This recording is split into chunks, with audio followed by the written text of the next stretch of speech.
I want to tell you a little bit about Help Not Handcuffs. We're an NGO that advocates for drug policy reform, recovery, and human rights. We're here because we're going to talk about how drug policy and human rights violations are driving an atrocity in the Philippines. Unfortunately, Philippine President Rodrigo Duterte campaigned on a promise to kill people that use drugs or are associated with them.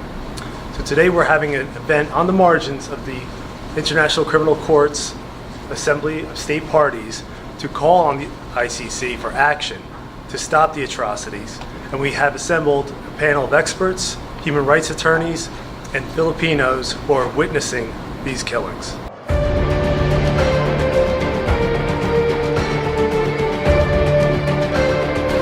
The reason that I'm here today to participate in this event organized by Help Not Handcuffs is because of what's been happening in the Philippines in terms of the extrajudicial killings and the fact that the International Criminal Court, we believe, has jurisdiction over the crimes that are being committed there.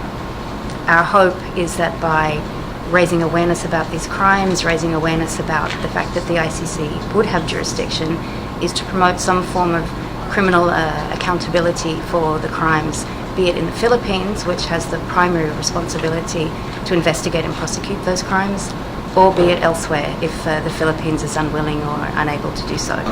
I'm here today to help push the ICC into investigating the situation in the Philippines. And what we have in the Philippines is something akin to that, where we've had years of dehumanization of a particular subgroup, in this case drug users, and the tendency has been politically to scapegoat a cornucopia of social problems that are structural in nature very often, and blame this one little group. And it's resulted in an eliminationist kind of philosophy, that if we just got rid of this one group of people, everything would be fine again. Well, President Duterte is doing something similar to that in the Philippines, saying all of these problems are really caused by drug users, and if we just got rid of them, things would be wine and roses again. And that is not the case. We have to address poverty, despair, and alienation because those are at the root of all these problems.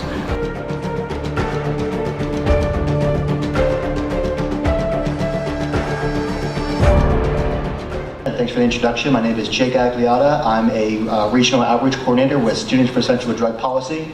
SSDP is a international grassroots network of students and young people in 27 different countries across all 6 habitable continents, who are all dedicated to ending the war on drugs. From the campus level to changing campus level drug policies to make it easier for students to call for police or just medical assistance in case of a drug emergency, all the way up to the United Nations, where we work to amplify youth voices that are so often excluded from these kind of debates at every level of reform for drug policy. So to that end, we are here to support all efforts to launch an official ICC investigation into the killings in the Philippines, and we are thrilled to be a part of this panel today. Crimes against humanity have been committed in the Philippines. So basically there's been a number of killings that don't appear to have legal justification that are being committed as part of a widespread or systematic attack against a civilian population in the Philippines pursuant to an organizational plan or policy.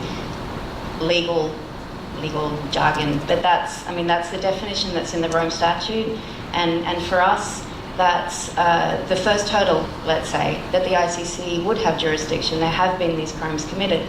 So unless the Philippines undertakes genuine investigations or prosecutions, the ICC should step in, and they should launch an investigation, and they should hold individuals to account for these crimes that are being committed in the Philippines. Today I've been asked to talk about drug policy in the Philippines in this context, and I want to use a term that people may not be entirely familiar with. It's from another century and another continent, but the term is pogrom. Do people know what that is? A pogrom? It came about during Tsarist Russia, 19th century, in Eastern Europe as well, where the Tsar's secret police would vilify one group in particular, Jews, to blame them for all the ills of that society and scapegoat them for all these social problems, and to dehumanize and then to authorize, to create open season that the Cossacks, the police, anybody could do terrible things to them because they were a demonized group. And this is in my opinion, very analogous to what President Duterte has done in the Philippines. So that we've had years of dehumanization of one subgroup, drug users, combined with the scapegoating of a cornucopia of social ills that are much more rooted in structural problems, in my opinion, not entirely drugs, and then offering a simple-minded solution, that if you just got rid of this one group, things would be fine again. So nonetheless, President Duterte has continued with this eliminationist ideology. He began this during his presidential campaign. He bragged about when he was the mayor of Davao City for 2 decades and how he used death squads there. And he's given many interviews on camera where he's boasted about planting evidence, going out on hits and killing people and planting guns on people. And during the campaign, he said those 1,000 dead will turn into 100,000. He promised to kill 100,000 people in his war on drugs if elected, and that he would throw them into Manila Bay. The fish in Manila Bay would grow fat from these corpses. When he bragged about dumping bodies in Manila Bay, that's actually happening now. Al Jazeera did a great interview with some of the hitmen who were doing this, and that they had specific instructions paid by police to take the people they had killed, row them out to the bay, weight the bodies down, and dump them. So it becomes harder and harder now to count the number of dead. And this is increasing on so many different levels, the drug war there. Drug testing now has become another big effort. And not only in schools, but police going to different communities and voluntarily, quote unquote, drug testing community members. If you resist, if you don't if you don't take the drug test, you're in even deeper trouble. But even those who have taken the drug test, many of them have ended up dead. They ended up on the hit list and they've died, been killed by either police shootouts or by hit squads. Drug testing, though, adds a whole nother layer of persecution and criminality to this problem. Because when you have such corrupt local police and operating under such impunity, the ability to produce a false positive or to ignore a positive drug test means you have the potential to extort people, either for money or, in many ways, more disturbingly, for sex. And this is something that's been very, very, very underreported, in my opinion, which is the amount of rapes that are happening in this drug war. There is an organization, an NGO called RINGE, Rape is No Joke, based in Canada. They did some good reporting on this just in October. A nice long article on rape. It's called Philippines Drug War is a Cop Rape Fest. And anecdotally, they're finding that it's not 1 rape per hour, as is commonly assumed, but possibly up to 15 or more, because these are crimes that women particularly are not going to report. When the police come and threaten to either put your boyfriend or your son or your spouse or your father onto that hit list, or threaten to produce a false positive drug test, or are willing to ignore a positive drug test in exchange for sexual favors. And these women are not in a position, being overwhelmingly poor and threatened, to file reports on these kinds of things. It's very difficult for domestic human rights critics to speak up, especially when President Duterte himself has said he threatened to behead human rights critics. Again, I'm not making this up. You can Google this. It's very easy. Again, these are public speeches he's given. And at the same time, he's someone who's been proud to have abused drugs himself. We have to, I think, address the root causes of why people are choosing to use these drugs, and to address those root problems. Because if you fight poverty, despair, and alienation, you end up fixing a lot of social problems downstream as well, not just drugs. So, for a president who came in on a promise of killing, he's lived up to it. In the 17 months President Duterte has been in power, he has killed more than 1 person per hour since he's been in office.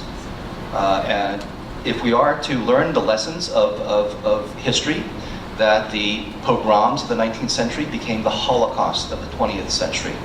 And if we really believe that the refrain of never again, then we have to do something about a pogrom that is happening in real time as we speak right now. Thank you very much.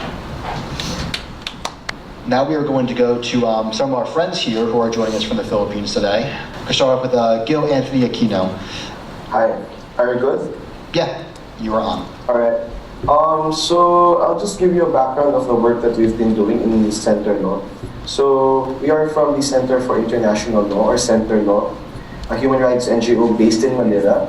We are engaged in advocacy, training, and strategic litigation of public interest cases. So for this war on drugs, we have two sets of clients. And we have been at the forefront of the legal battle against President Duterte's deadly war on drugs, or the Auckland Double Barrel. And the Auckland Double Barrel consists of two levels, the high-value targets and Auckland Talk Hang, which is the most problematic and the most deadly. So this Auckland Talk Hang has been targeting the poor communities, particularly the urban slum areas. And according to the data released by the Philippine National Police itself, 3,933 people have been killed already during drug operations. However, this does not count unofficial killings that are, and the media puts the unofficial numbers at around 14,000. The 3,933 dead figure is just from what they call legitimate police operations, and these people are killed because they quote unquote were the first to fire their guns, or just battled against the police. The police just had to defend themselves. So we are the lawyers of Efren Murillo and the families of the victims of the deadly Talk Hang operation that happened in Payatas, Quezon City on August 21 of last year. So Payatas is a community where most of the people there are either garbage dwellers or garbage scavengers, because that is where the dump site of Metro Manila is. So it's a very poor community. In just a matter of 15 days, very fast, the Supreme Court was able to give us a writ of amparo and give us permanent protection for Efren Murillo and his family. So there are 4 key points to the writ of amparo granted to Efren Murillo. First is that the victims were granted a permanent protection order, and that the policemen were not allowed to come within 1 kilometer from their homes. Second, also the policemen had to be reassigned to areas away from the residences of the victims. Third is that the Auckland Talk Hang was suspended with respect to the petitioners. And finally, the writ of amparo does not preclude other anti-drug operations that are legitimate and actually comply with constitutional guarantees and human rights. So, because of this protection order, the beautiful thing that happened was that the victims, who were so afraid for their lives, have been emboldened or encouraged to file cases. So we do now have criminal and administrative charges currently pending before the Office of the Ombudsman, and they are undergoing preliminary investigation.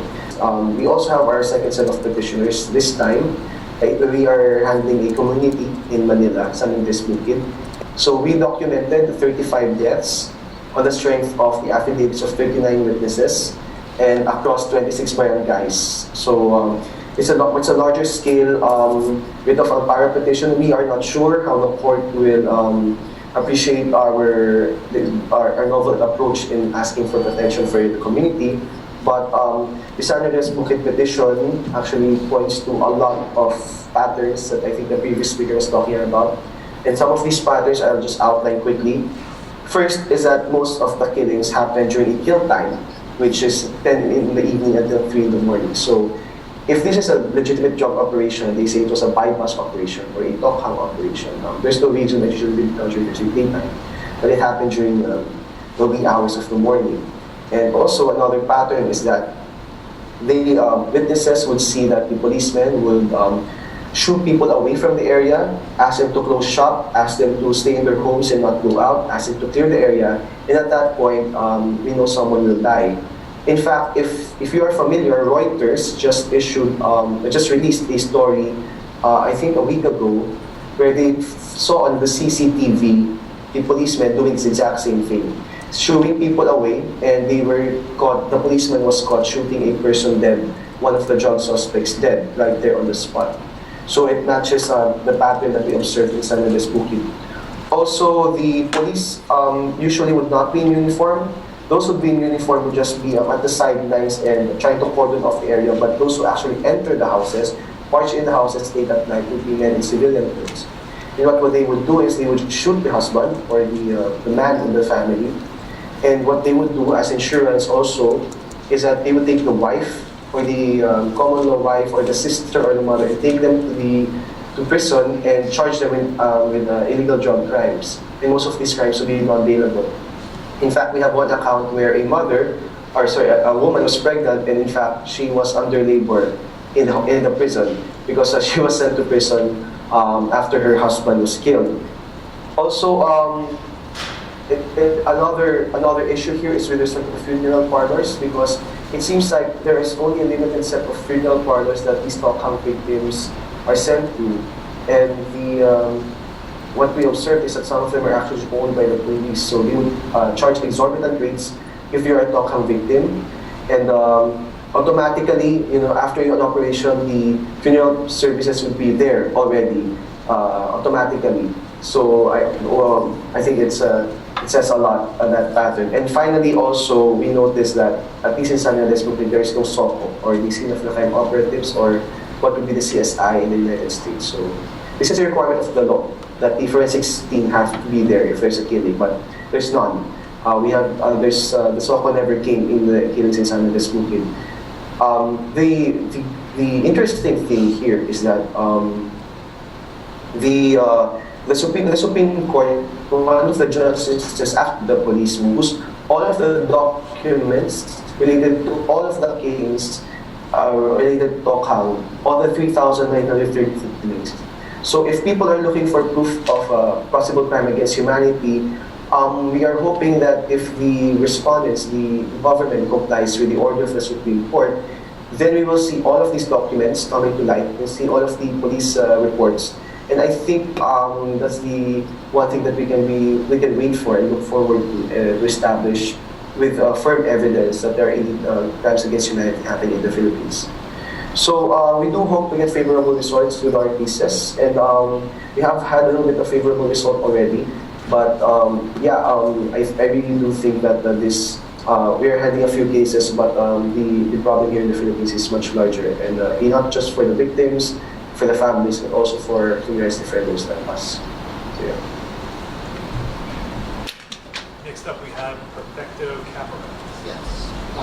Actually, the domestic law known as Republic Act 9851 or the Philippine Act on Crimes against International Humanitarian Law, genocide and other crimes against humanity has been signed into law as far back as December 11, 2009. RA 9851 adopted substantive provisions of the Rome Statute of the ICC that entered into force in the Philippines less than 2 years later, or on November 1st, 2011. Yet, RA 9851 provides for the so-called immunity from suit of the sitting president. This day, there is no known investigation or prosecution of the president and top Philippine officials under RA 9851 reinforced by the Rome Statute for the mass murders. It is on account of the foregoing that the ICC prosecutor needs to initiate a preliminary examination and preliminary investigation of the situation in the Philippines. President Duterte had all the chance in the world to order the investigation and prosecution of the perpetrators of the widespread and systematic murder of civilians by the police and suspected undercover police operatives. He never did. He will never do so. What the President has been doing is to condone and to continue expressing his tacit approval of the widespread and systematic murder of thousands of civilians all over the country. This makes him liable for criminal investigation and prosecution under the Rome Statute by virtue of the doctrine of command responsibility. Further, based on his own official pronouncements, as head of state, Duterte in fact appears as the chief promoter and champion of the summary killing of our own people. This government shamelessly assaults the international public order by its continuing commission of the form of murder against civilians. This, however, serves as a historic opportunity to show the power of the people in cooperation with the church, civil society organizations, and NGOs serve as a counterforce against tyranny. The greatest hurdle to overcome in doing so is the dearth of evidence. Police killers, being well versed in crime investigation and case build-up, appear to be intent in trying to make sure that there are no survivors or witnesses to their crime. And if there are, as Atty. Aquino just alluded to, police hold them off to prison and charge them with drug offenses. Police also ensure that community cameras are disabled or turned away during their planned and systematic operation to neutralize pre-identified targets for execution.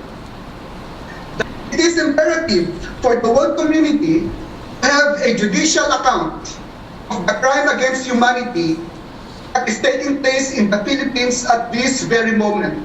Fiat justitia ruat caelum. Let justice be done, or the heavens fall. Thank you. To end here, we have two quick videos we want to show everyone. Again, thanks for sticking it out a little bit longer than planned. The first video we have is from one of our friends here who's joining us, Becky Lozado. So here is that. Good afternoon. As we meet, I believe that the Philippine delegation to the Assembly of States Parties of the International Criminal Court will be addressing the ASP and that it will make a statement that the Philippines may withdraw from the Rome Statute if the Philippine War on Illegal Drugs is investigated. The explanation for this warning is that the Philippines agreed to be a member of the ICC because of the principle of complementarity that the court will only exercise jurisdiction if our Philippine courts are unwilling or unable to exercise jurisdiction on any crime cognizable by the court. The Philippines is under an international obligation to prove that it is both willing and able to prosecute. It has to show more than perfunctory moves or press statements that it is undertaking steps towards that direction. Considering that such crimes as those allegedly being committed under the Philippines war on drugs are cognizable under the Philippines' own 2010 International Humanitarian Law Act.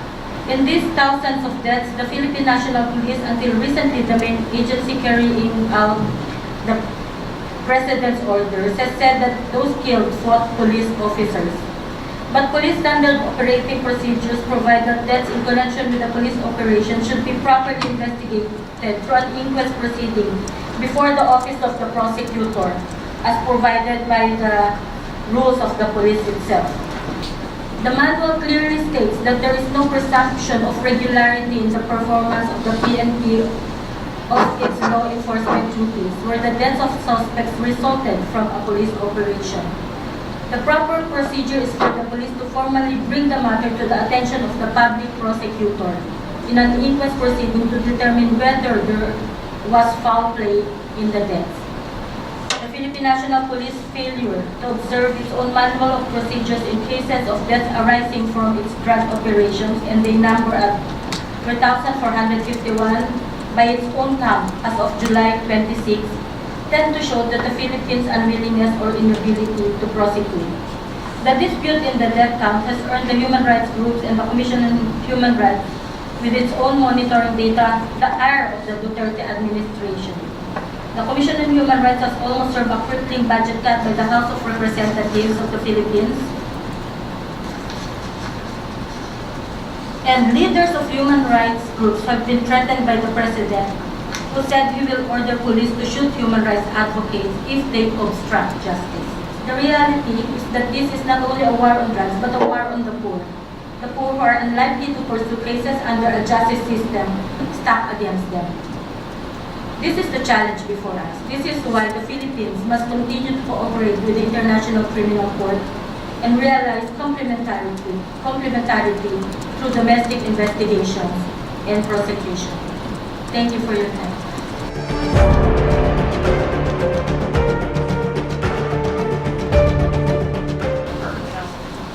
These sign-on letters, I would take that and forward that to your state reps, to your congressional reps. Okay. Tell them they should speak out, they should take action. I know several groups have legislation. I can't speak to the details on that. I don't know if anybody's a little more informed. There was or still is a bill that was introduced in Congress, Philippine Accountability Act, that several legislators were trying to support. Currently still looking for co-sponsors in Congress.